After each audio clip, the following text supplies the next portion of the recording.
नमस्कार मित्रांनो, लग्नानंतर होईलच प्रेम मालिकेच्या आजच्या भागामध्ये आपण पाहत आहोत. आता इथे जीवा आणि नंदिनी हे फार जास्त आनंदात असतात, कारण शेवटी एक महत्त्वाची गोष्ट झालेली असते आणि ती म्हणजेच की इथे आता त्यांच्या त्या सर्व गोष्टींचं सत्य इथे सर्वांसमोर आलेलं असतं आणि त्यामुळे त्यांचं मन अक्षरशः हलकं झालेलं असतं. तर आता आपण इथे पाहतो, इकडे जीवा हा नंदिनीचा हात हातात घेतो, तिला घट्ट मिठी मारत असतो आणि त्यानंतर म्हणत असतो, नंदिनी, आज एवढ्या दिवसाने आपण ज्या काही गोष्टी इथे ठरवल्या होत्या ना, त्या सगळ्या गोष्टी आज आपण इथे करून टाकायच्या आहोत. म्हणजे जेव्हा आपल्या प्रेग्नेन्सीचं मिसकॅरेजचं आणि हे सगळं सत्य समजेल ना, तेव्हा आपण इथे जे ठरवलं होतं ती गोष्ट करूयात. तेव्हा नंदिनीसुद्धा म्हणत असते, हो जीवा, अक्षरशः ती गोष्ट आपल्याला इथे करायचीच आहे. मग जीवा नंदिनीचा हात हातामध्ये धरतो. हातामध्ये धरल्यानंतर इथे तो विक्रम, मानिनी, मिथुन आणि पार्थ, काव्या ह्या सर्वांना एका लाईनमध्ये येऊन उभं राहायला सांगत असतो. जेव्हा त्या सर्वांना एका लाईनमध्ये येऊन उभं राहायला सांगतो, त्यावेळेला इथे सगळेजण येऊन उभे राहतात आणि त्यानंतर मात्र इथे आता जीवा आणि सोबतच नंदिनी हे स्वतःच्या गुडघ्यावर बसू लागलेले असतात आणि स्वतःच्या गुडघ्यावर बसून सर्वांसमोर हात जोडून त्यांची माफी मागत असतात आणि म्हणत असतात, ह्या सगळ्या गोष्टी आमच्यामुळे झालेल्या आहेत. आम्ही त्याच वेळेला ठरवलं होतं की आम्ही तुमची हात जोडून आणि तुमच्यासमोर नाक घासून माफी मागणार आहोत. असं म्हणून दोघेही जण हात जोडतात आणि गुडघ्यावर बसून ह्या सर्वांसमोर आता लगेचच नाक घासायला लागलेले असतात. पण तेवढ्यातच आता पार्थ म्हणत असतो, काय करताय तुम्ही हे? अजिबात ह्या सगळ्या गोष्टी करायची गरज नाही आहे. नंदिनी प्लीज थांबा. तर मानिनी जीवाला थांबवत असते आणि म्हणत असते, जीवा जीवा प्लीज हे असलं काहीही करू नकोस. नंदिनी थांबा तुम्ही, नंदिनी थांबा तुम्ही, असं म्हणून पार्थसुद्धा आता नंदिनीला थांबू लागलेला असतो. मग त्यानंतर आता नंदिनीसुद्धा उठून उभी राहते. तर जीवासुद्धा मानिनीच्या उठून उभ्या राहण्यामुळे आता इकडे तो लगेचच नंदिनीच्या बाजूला उभा राहतो. मग आता इकडे शारदा म्हणत असते, हे बघा बाळांनो, तुम्ही आत्ता हे जे काही केलेलं आहे ना, ते फक्त तुम्ही काव्यामुळे केलेलं आहे. पण मला असं वाटतंय की तुम्हाला आत्ता इथे कोणाचीही माफी मागायची गरज नाही आहे. कारण हे सगळं झालं आहे त्या सगळ्या गोष्टीला तुमच्या एकट्यांची काहीही चूक नाही आहे. हे बघ नंदिनी, तू तुझं मिसकॅरेज लपवून ठेवलंस आणि त्याचबरोबर इथे एवढ्या सगळ्या गोष्टी झाल्यात, ह्या सगळ्याला एकटी तू जबाबदार नाही आहेस, असं शारदा बोलत असते. त्यानंतर मात्र मानिनीचा रोख असतो, तो म्हणजेच की इथे ह्या रम्याकडे. मग आता ती रम्याकडे जाते आणि रम्याकडे गेल्यानंतर लगेचच ती म्हणत असते, बघितलंस रम्या आणि वसवात्या, हाच फरक आहे तुमच्यामध्ये आणि नंदिनीमध्ये.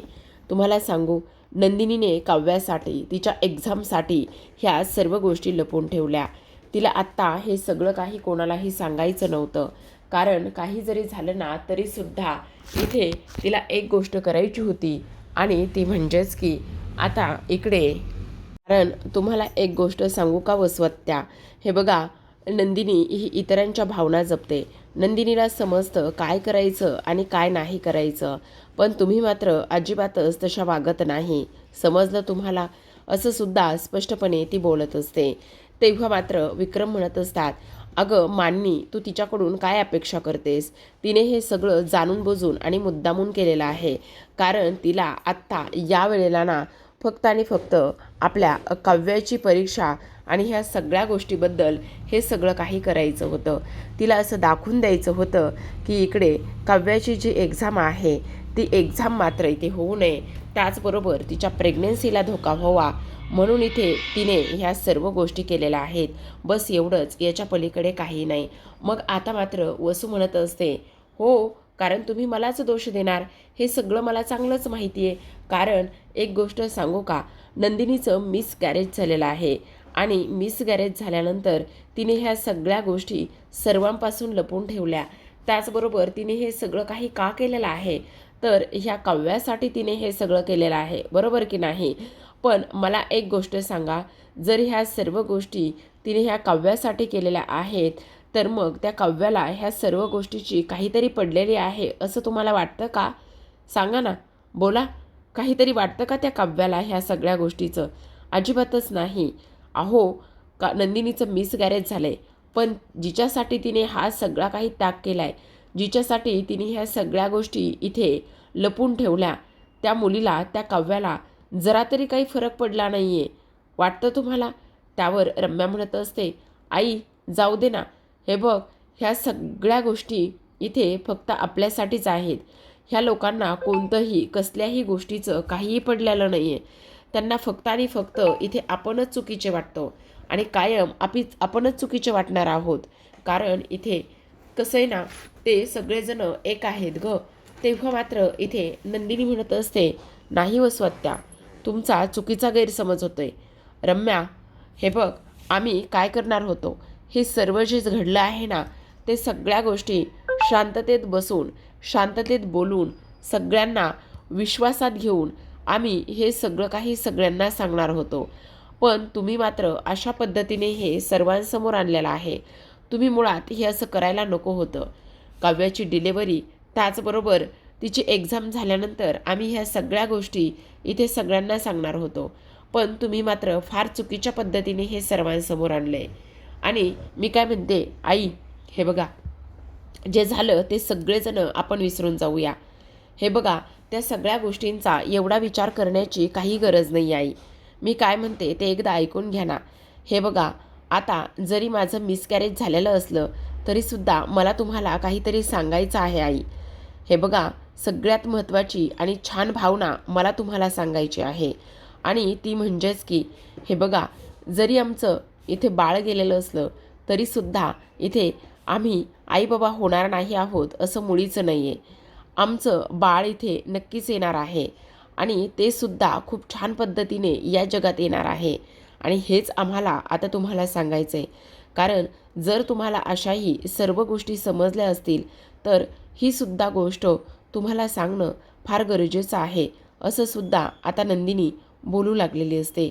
मग नंदिनी हे सगळं बोलत असताना आता जीवा म्हणत असतो, हो, कारण हे सुद्धा सत्य तुम्हाला आत्ता समजणं फार जास्त गरजेचं आहे, असं सुद्धा तो बोलत असतो. आणि त्यानंतर आता सर्व काही गोष्टी तो सांगायला तयार होतो. मग आता मात्र इकडे तो म्हणत असतो, आमचं बाळ इथे लवकरच ह्या जगामध्ये येणार आहे. कारण इथे नंदिनी आणि माझा अंश इथे कोणाचा तरी पोटात वाढतोय आणि आम्ही सरोगेशी केली आहे, असं म्हटल्याबरोबर सर्वांना खूपच मोठा धक्का बसतो.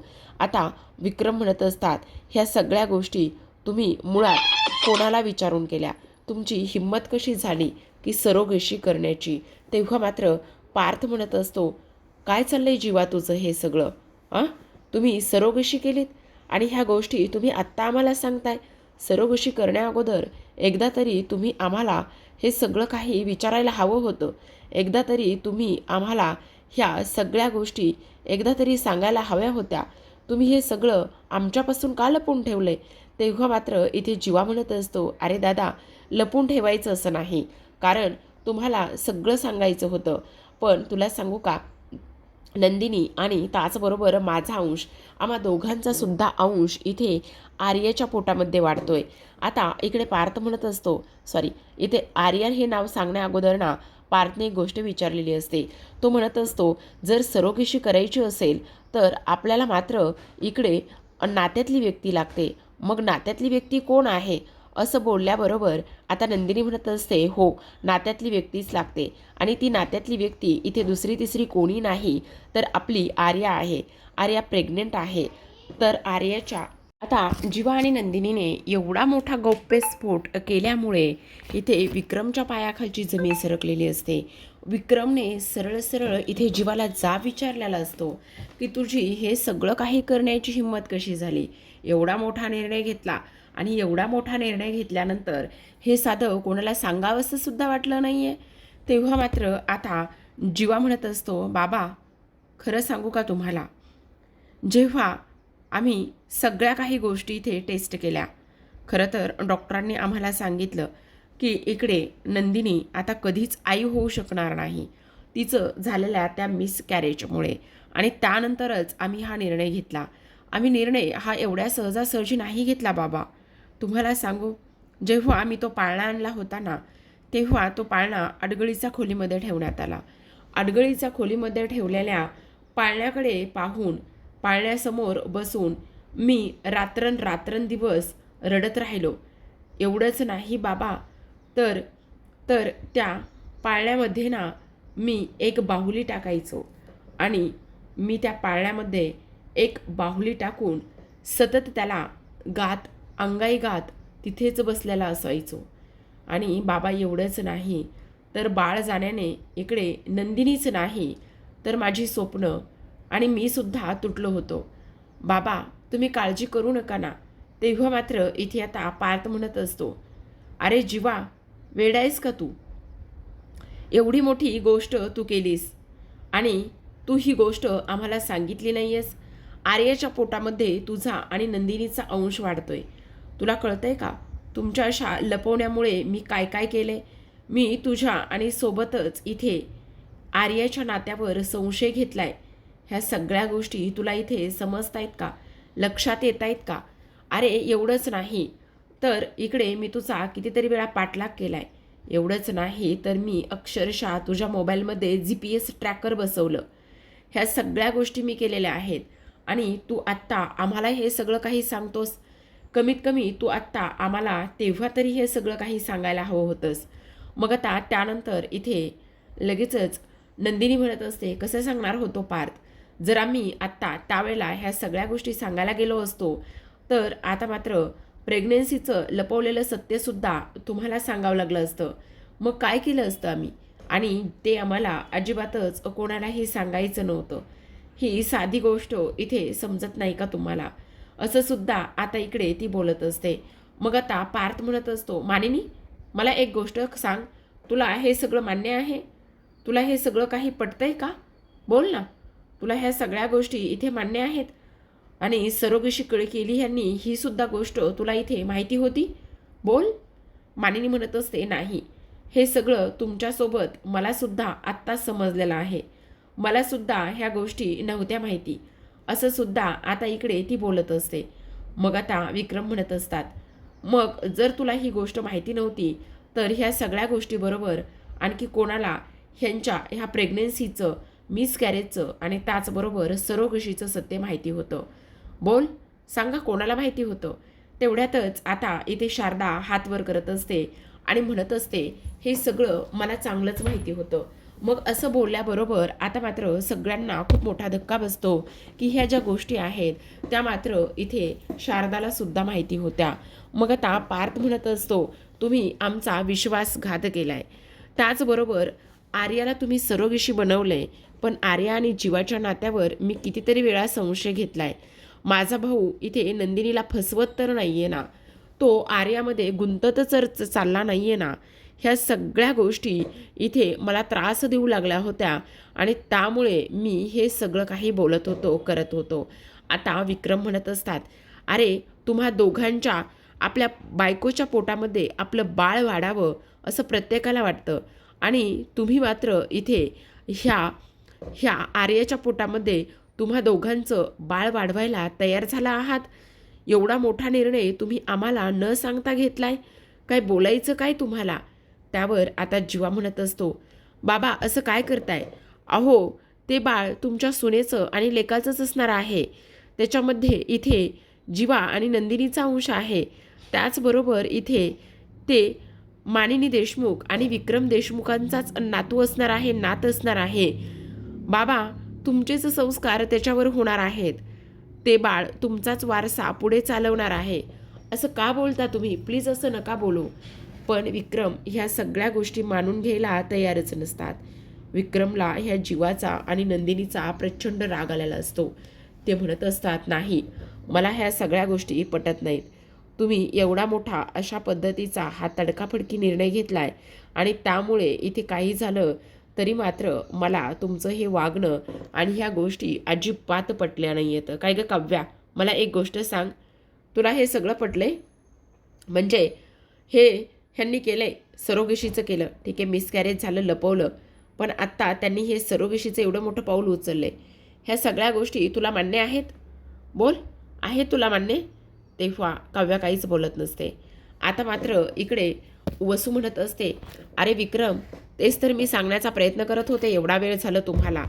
ह्या नंदिनी आणि जीवाने एवढी मोठं गोष्ट केली आणि ती गोष्ट मात्र ह्यांनी सगळ्यांनी लपून ठेवलेली आहे. आता मात्र शारदा म्हणत असते, हे बघा, मी काय म्हणते ते एकदा ऐकून घ्या ना. हे सगळं मला माहिती होतं, पण हे सगळं कधी समजलं ते मी तुम्हाला सांगते. अगदी चोरवटी दिवशी मला हे सगळं काही समजलं. काव्याची चोरवटी होती तेव्हा मी नंदिनीच्या इथे खोलीमध्ये गेले होते आणि तिथे गेल्यावरच तिचं मिसकॅरेज आणि त्याचबरोबर सरोगशी ह्या दोन्ही गोष्टी मला तेव्हाच समजल्या. तेव्हा मी ह्यांना पूर्ण अडवण्याचा प्रयत्न केला. मी त्यांना तेव्हाच ही गोष्ट स्पष्टपणे केली की काही झालं तरी ही गोष्ट लपवायची नाही. मी आत्ताच आत्ता इकडे मानिनी बहिणीकडे जाणार आणि त्यांना ह्या सगळ्या गोष्टी सांगणार असं मी नंदिनी आणि जीवाला सांगितलं होतं. पण जेव्हा मी हे तोऱ्यात खाली सांगायला आले त्यावेळेला मात्र इकडे वसवात्या काव्याला काहीतरी बोलल्या होत्या आणि काव्याचा BP लो झाला होता. आणि त्याच वेळेला काव्या जी आहे ती इथे ह्या वसवात्यावर भडकली होती. त्याच वेळेला काव्याने वसवात्याला सांगितलं होतं की माझी नंदिनी ताई आणि त्याचबरोबर तिचं बाळ ह्या दोघांना सुद्धा काही होणार नाही. वसवात्या, तुम्ही काहीही बोलाल आणि ते मात्र मी अजिबात ऐकून घेणार नाही. तुम्ही माझ्या ताईबद्दल ह्या सगळ्या गोष्टी बोलताय, तुम्हाला जरा तरी काही भान आहे की नाही, असं म्हटल्याबरोबर आता काव्याला चक्कर आली होती आणि काव्याला चक्कर आल्यानंतर ह्या सगळ्या गोष्टी त्या पद्धतीने झाल्या होत्या. मी खरं तर तेव्हाच हे सगळं काही सांगणार होते, पण तेव्हा मात्र मला हे सगळं काहीही सांगता आलं नाही, असं इकडे शारदा बोलत असते. आणि नंदिनी आणि त्याचसोबत जीवाने सुद्धा त्या सगळ्या गोष्टीमुळेच हे न सांगण्याचा हा एवढा मोठा निर्णय घेतला. बस याच्या पलीकडे ह्या सगळ्या गोष्टीला आणखी काहीही नाही असं सुद्धा आता इकडे ती बोलत असते. मग आता मात्र मानिनी पुढे येते. मानिनी विक्रमला समजवते. मानिनी म्हणत असते, अहो असं काय करताय, हे बघा जरा ऐकून घ्या ना. हे बघा, झाल्या गेल्या गोष्टी गंगेला मिळाल्या. अहो त्यांनी आपल्याला सगळं काही सत्य सांगितलंय ना. त्यांनी आपल्याला सांगितलंय ना मिसकॅरेज झालेलं. आणि त्याचबरोबर आता इकडे आर्याच्या पोटामध्ये जे बाळ वाढतंय ते बाळसुद्धा इथे आपल्या जीवानी नंदिनीचंच आहे ना. मग ते बाळ जर आपल्या जीवानी नंदिनीचंच आहे तर तुम्ही उगचच एवढं हे सगळं काही कशाला बोलताय. हे बघा, असू दे ना, पोरांनी आत्ता तरी आपल्याला ह्या सगळ्या गोष्टी इथे सांगितल्यात ना. मग त्यांनी जर ह्या सगळ्या गोष्टी आपल्याला सांगितल्यात तर आपण सुद्धा त्यांना माफ करूयात ना. हे बघा, मी काय म्हणते ते एकदा ऐकून घ्या. विक्रम म्हणत असतात, अजिबातच नाही. म्हणजे मानिनी, तुला हे सगळं काही मान्य आहे, पण मला ह्या सगळ्या गोष्टी अजिबातच मान्य नाही येतं. काय गं काव्या, तुला सुद्धा हे मान्य आहे सगळं? म्हणजे हिचं मिसकॅरेज झालं ते ठीक आहे, पण इथे मात्र सरोगेशी केली आणि सरोगेशी करून इथे आर्या हीच मुलगी सरोगेशीसाठी निवडली, हे कितपत योग्य? त्यावर आता इकडे रम्या पुढे येते. रम्या म्हणत असते, अरे मामा, तुला एक गोष्ट सांगू का? ही काही आर्या आहे ना, ती आर्या काही एवढी धुतल्या तांदळासारखी नाही आहे. ती आर्या एक नंबरची खोटारडी आहे मामा, तुला सांगते. कारण तुला सांगू का, जो काही तिने इथे तिचा बॉयफ्रेंड बनून आणलेला जो काही मुलगा होता ना, चेतन चेतन तो चेतन नाहीच आहे मुळात. तो खोटा आहे, खोटा. समजलं? त्याचं ढगे असं आडनाव आहे आणि तो हिचा पेशंट आहे.